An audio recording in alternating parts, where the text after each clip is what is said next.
손흥민이 주장 자격이 없다 떠들어대던 전문가들을 기억한다. 그들은 당장 소니에게 사과하는 자리를 마련해야 할 것이다. 오늘 새벽 손흥민이 다시 한번 날았습니다. 토트넘의 홈구장에서 열린 맨체스터 유나이티드와의 25라운드 경기는 정말 끝까지 손에 땀을 쥐게 만드는 명승부였는데요. 비록 두 팀 다 최근 부진한 성적으로 인해 여론의 문매를 맞고 있지만 오히려 그렇기에 경기 내용은 더욱 처절하고 고되었죠.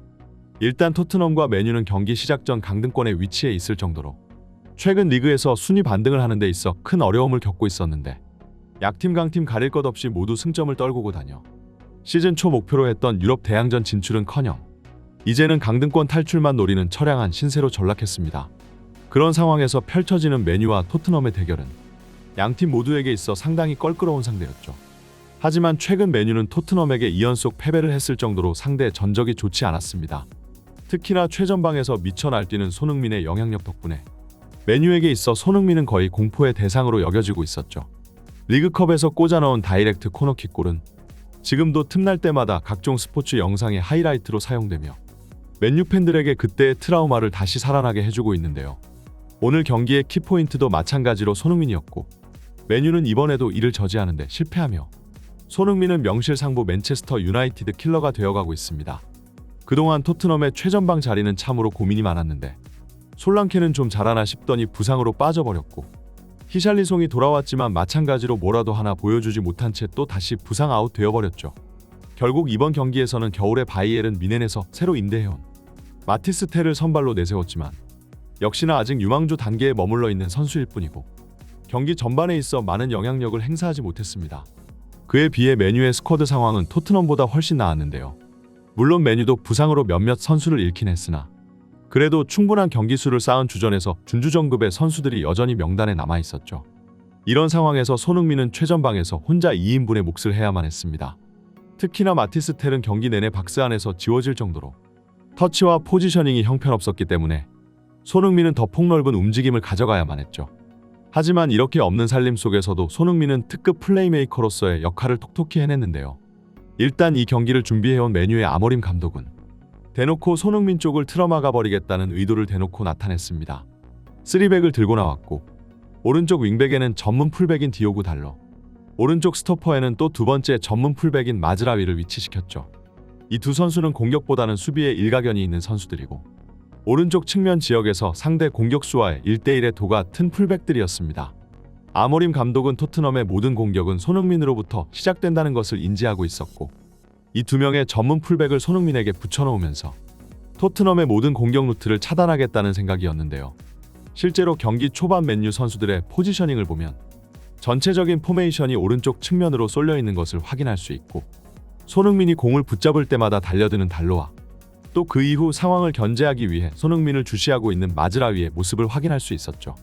게다가 토트넘의 왼쪽 풀백으로 나온 제드 스펜스가 오른발 잡이라 오버래핑을 시켜도 그렇게 효과를 보지 못해 손흥민은 풀백 지원 없이 혼자서 풀백을 비롯한 맨유의 수비수들 4-5명을 동시에 혼자서 상대해야만 했죠. 대신 포스텍 감독은 최근 페드로 포로를 적극적으로 전진시켜 측면 공격수를 한 명 늘리고자 하는 전술을 택하고 있는데 포로는 킥 능력만 나름 괜찮을 뿐이지 포지셔닝이나 패스 선택지, 마무리에 있어 이브리그 수비수보다 못한 모습을 자주 보여줬고 한번 나가면 되돌아오지 않는 풀백이라 최근 토트넘의 대량 실점의 원흉이 되고 있는 인물이라 할 수 있습니다. 그렇기에 팬들과 전문가들은 이 페드로 포로의 기용에 있어 많은 비판을 가했는데 고집불통 포스텍 감독은 들은 채 만체 페드로 포로를 거의 양아들처럼 생각하며 모든 경기에 출전시키고 있고 오늘 이 중요하다고 볼 수 있는 맨유전에서도 똑같은 전술을 들고 나오자 선발 라인업을 확인한 토트넘 팬들은 이미 패배를 직감하기도 하였죠. 실제로 포스텍 감독의 전술은 접근부터가 실패했습니다. 맨유가 굉장히 수비적인 대응을 취해 쉽게 공략하지 못했고 맨유 공격진들의 답도 없는 경기력이 아니었다면 이전 경기들과 같이 똑같은 방식으로 패배했을 만한 경기였죠. 하지만 손흥민 선수는 아무 지원도 받지 못하는 이척박한 환경 속에서 다시 한번 존재감을 뿜어내기 시작했습니다. 특히나 정말 날카롭고 칼같은 타이밍에 뒤로 뛰어들어가 자신을 전담 마크하고 있는 디오고 달러를 수시로 떼어내면서 결정적인 키패스를 연결해줬는데 토트넘이 이번 경기 무려 22개의 슈팅을 기록할 수 있었고 손흥민의 측면 플레이메이킹으로 시작해 토트넘의 선제골이 터져나올 수 있었습니다. 전반 11분경 손흥민은 측면의 포로를 보자 박스 안쪽이 아닌 넓게 바깥쪽으로 달리기 시작했는데요. 포로의 킥이 굉장히 강하고 깊게 날아온다는 것을 알고 있었고 메뉴 수비수들보다 한 수 앞을 더 내다봐 박스 안 좋은 위치에서 공을 받을 수 있었죠. 그리고 손흥민 여기서 또 모두를 속이는 선택을 합니다. 손흥민의 킥 능력을 알고 있는 메뉴 수비수들은 재빠르게 앞으로 달려가 몸을 틀면서까지 안간힘을 쓰며 슈팅을 블락하려 했으나 손흥민은 반대쪽 노마크 찬스로 있는 메디슨을 인지하고 있었고 아주 낮고 강한 땅볼 크로스를 보내는 것을 선택했죠. 이렇게 의도를 알 수 있는 확실한 패스는 설령 실패로 끝나더라도 또 다른 찬스로 이어지기 마련입니다. 그 결과 크로스가 맨유의 수비수의 몸을 맞고 튕겨나왔지만 그 공은 다시 세컨볼로 베리발의 눈앞에 떨어졌고 베리발이 그대로 반박자 빠른 템포의 슛을 날렸고 골키퍼가 쳐낸 공을 향해 그대로 메디슨이 뛰어들며 선제골을 만들어낼 수 있었죠. 비록 공격 포인트로 기록되지는 않았으나 손흥민이 왜 토트넘의 에이스인지를 알 수 있는 날카로운 기점 패스였습니다. 이 선제골을 시작으로 토트넘이 한 골 더 달아나는 추가골을 기록했으면 좋았겠으나 마티스 텔을 비롯한 토트넘 최전방의 영향력이 썩 좋지 않아 토트넘은 라인 높이를 살짝 조정해 메뉴의 공세를 받아치는 형태를 취했습니다.